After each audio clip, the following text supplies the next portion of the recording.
Mis papás me preguntaban, chiquita, lo que preguntan todos los papás, ¿usted qué quiere ser cuando sea grande? Presidente, desde los 4 años. Y ellos pensaban que era un chiste y pasó el tiempo y resulta que no. Esa fue como mi vocación desde pequeñita y siempre iba formándome y haciendo cosas pensando en eso, en que esa era la razón de ser de mi vida. En Colombia las campañas normalmente son muy largas y en esta coyuntura está pasando algo y es que la desfavorabilidad del actual gobierno hace que desde mucho tiempo antes se empiece a hablar del tema electoral, porque hay como cansancio, agotamiento con el modelo y con el gobierno. Es raro porque violando la Constitución y la ley Petro también empezó a hacer campaña, empezó a hablar de la necesidad de lograr un gran bloque de izquierda, de fortalecer su partido que es el Pacto Histórico de cara a las elecciones del 26.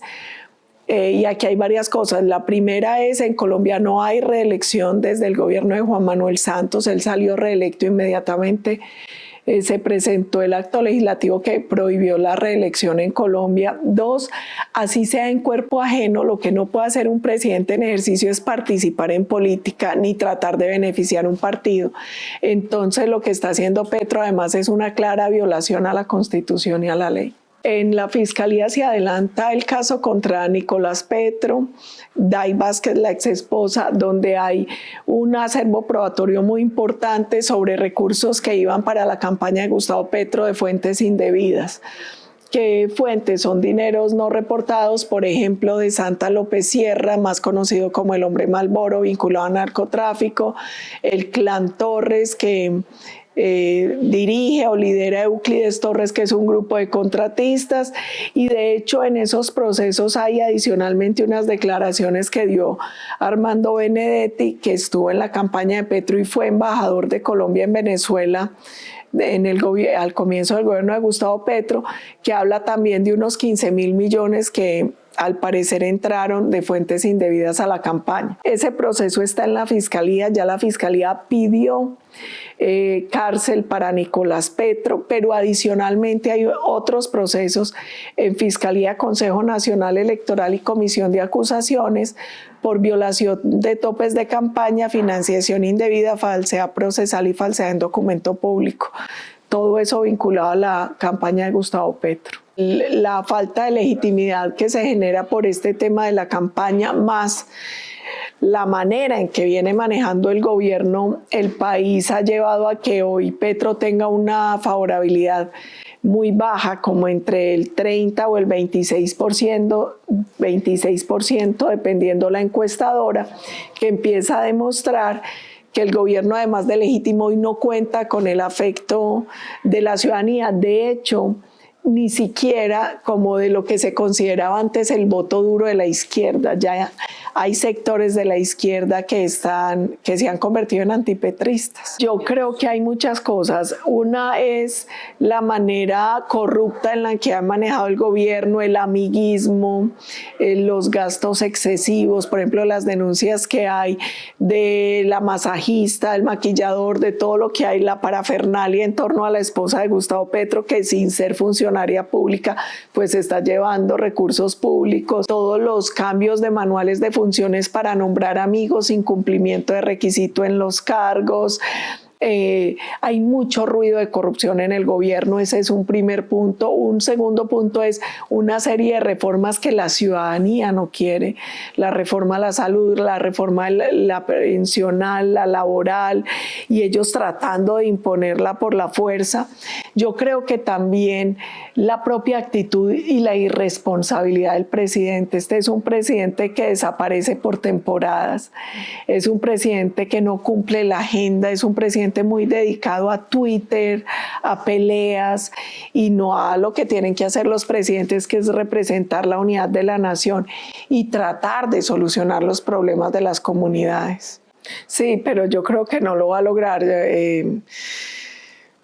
Primero porque hoy hay De hecho, hay un voto castigo a Gustavo Petro. Nosotros lo vimos en las recientes elecciones locales de octubre del 2023, donde los partidos aliados de Petro y los candidatos de Petro fueron los grandes perdedores de la contienda electoral.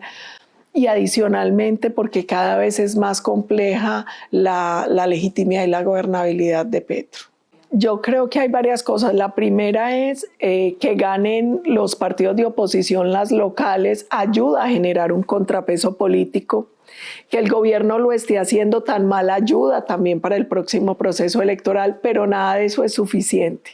Nosotros también necesitamos ser capaces de generar una plataforma que le brinde a los colombianos una alternativa real de soluciones a sus problemas, que pueda aglutinar amplios sectores de la sociedad y sobre todo una plataforma que brinde esperanza. Porque hoy nosotros estamos viviendo en un país donde la gente tiene angustia por la situación económica, la situación de seguridad, el deterioro social, por un gobierno que parece querer resquebrajar la institucionalidad y el orden democrático. Entonces, no basta con ganar las locales, no basta con que el gobierno lo haga mal, también es necesario que seamos capaces de generar una alternativa que le dé esperanza y respuesta a los colombianos. Sí, hay varias cosas. La primera es nosotros creemos que los procesos tienen que ser más de sometimiento de los criminales al Estado y no arrodillar el Estado a los criminales. Creemos que los procesos que se dan tienen que tener marcos jurídicos serios, tiempos y líneas rojas, porque no todo es negociable.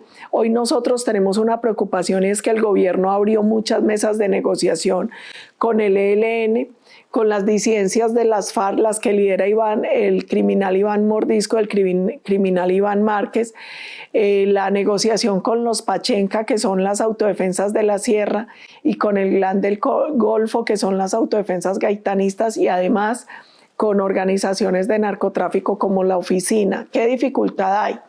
Que con muchos de estos grupos hay acercamientos sin contar con el marco legal, que con muchos se ha hablado de un cese bilateral que ellos no han cumplido, y en la medida en que se les ha facilitado el negocio del narcotráfico, de la minería ilegal y el secuestro, lo que viene pasando en Colombia es que tienen ellos cada vez unas finanzas más fuertes que les está permitiendo una expansión y un mayor control territorial, y el gobierno por su parte va debilitando la fuerza pública. Entonces, ¿esto a qué lleva? Un crecimiento de los delitos de mayor impacto. El secuestro y la extorsión están disparadas en Colombia y uno empieza a ver una fuerza pública maniatada que no reacciona frente a los ataques de unas estructuras criminales cada vez más poderosas. Lamentable.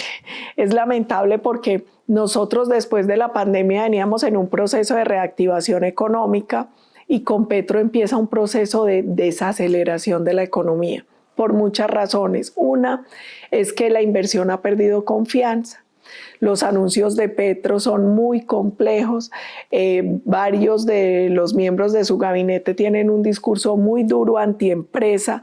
Fuera de eso, él ha tratado de introducir una serie de reformas que también ponen en riesgo al sector privado. Por ejemplo, la reforma laboral, que genera tal rigidez y sobrecosto en el mercado laboral que seguramente a lo que puede llevar si llegara a pasar es a un crecimiento del desempleo y de la informalidad.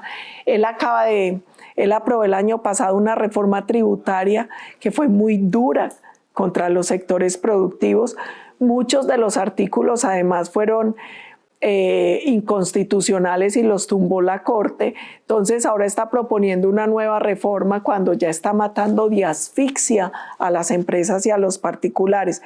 Entonces, un manejo económico poco asertivo que nos está llevando a una grave desaceleración y obviamente eso trae consigo un deterioro social muy alto.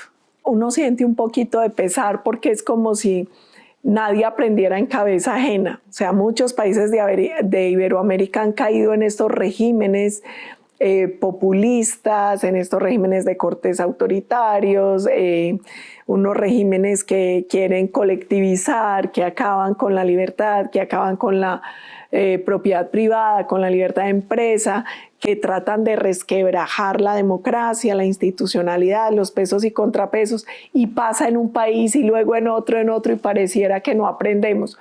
Obvio que surgen motivos de esperanza. Lo que sucedió hace poco en Argentina con Milei es un motivo de esperanza. Pero yo creo que aquí la gran lección es la democracia hay que defenderla. La democracia hay que cuidarla y la libertad. No podemos darlas por hecho. Y yo creo que en eso nuestros países se han equivocado. Que la democracia y la libertad parecía tan natural como respirar. Uno sabe lo importante de la respiración cuando se asfixia y pareciera que hasta que no empezamos a perder la democracia y la libertad no entendemos que son vitales y que las tenemos que cuidar, que la libertad de mercado es lo único que garantiza el crecimiento de las naciones. Yo creo que ahí nosotros no nos podemos seguir equivocando y no podemos seguir contemporizando con los que destruyen la democracia desde adentro. A veces parece que las excesivas buenas formas terminan convirtiendo el civilismo en servilismo y eso no le sirve a las naciones. Yo no debería intervenir en asuntos internos de España, pero voy a ser atrevida en lo siguiente. En estos días que he estado acá y en lo que nosotros observamos desde Colombia, vemos con preocupación que a veces desde el gobierno central se hacen propuestas incluso inconstitucionales. Se empieza, como la amnistía exactamente, se empieza a deteriorar la independencia de las instituciones y los pesos y contrapesos, la ofensiva contra la rama judicial. Eso no beneficia a nadie, porque eso ataca directamente el Estado de Derecho, el querer pasar por encima de la Constitución y la ley, eso no hace bien. Entonces yo creo que uno debe prender las alarmas a tiempo, porque hoy los golpes contra la democracia no son como antes, no es que de pronto llega un militar y provoca un golpe de Estado, hoy son golpes a fuego lento. Hoy lo que empieza a pasar es que poco a poco se va minando la libertad, la institucionalidad, el Estado de Derecho, y eso evidentemente va llevándonos a una vía sin retorno en la destrucción democrática. Varias cosas. La primera es, yo les recomiendo a los españoles que se lean un discurso que se llama La amnistía de Díaz Balart. Es un discurso, cuando se iba a amnistiar a Fidel Castro en Cuba, él votó en contra de esa amnistía y hace una bella explicación de por qué su voto. Se las recomiendo. Miren, normalmente las amnistías solo han servido para debilitar la democracia y para empoderar a los que quieren destruir la democracia desde adentro. Fue un amnistiado Fidel Castro, fue un amnistiado Chávez, fue un amnistiado Petro. Yo creo que uno no puede tratar de pasar por encima. De hecho, además, las amnistías terminan revictimizando a las víctimas. En Colombia nosotros lo vimos con las FARC, con el M-19, con muchas estructuras que se olvidaron los delitos. A nosotros, por ejemplo, en el Acuerdo de La Habana nos habían dicho los responsables de crímenes atroces y de lesa humanidad no van a tener elegibilidad, jamás van a estar en el Congreso. Y al final fue una amnistía disfrazada, porque hoy vemos que van 2 periodos en los que los 10 congresistas de las FARC, 5 senadores y 5 representantes a la Cámara, han tenido asientos sin pagar un solo día de cárcel y siendo responsables de crímenes atroces y de lesa humanidad. Eso además empieza a establecer un doble rasero, porque una persona en Colombia que haya sido condenada no podría participar. Y ellos, a pesar de la responsabilidad sobre delitos sumamente graves, hoy tienen asiento en el Congreso y hoy legislan. Entonces, yo creo que ese es un tema muy delicado. Además, Colombia hace parte del Estatuto de Roma, hace parte de la Corte Penal Internacional y ahí también se establecen unas líneas rojas sobre las amnistías y los indultos. Y yo creo que mal hacen los gobiernos cuando con cualquier excusa, quieren pasar por encima del marco jurídico interno internacional con este tipo de medidas. Yo creo que no solo es necesaria, sino que es muy importante. Ojalá todos los demócratas del mundo entendiéramos que nosotros tenemos la obligación de defender la democracia y la libertad, de defenderla de manera articulada, de manera unida. Y yo creo que un tema muy importante que logran el Foro de Madrid y la Fundación Disenso es que los demócratas despierten, que entendamos la responsabilidad que entendamos que tenemos que trabajar unidos, que aquí hay unos puntos comunes por los que tenemos que luchar para poder preservar la democracia y la institucionalidad de las naciones.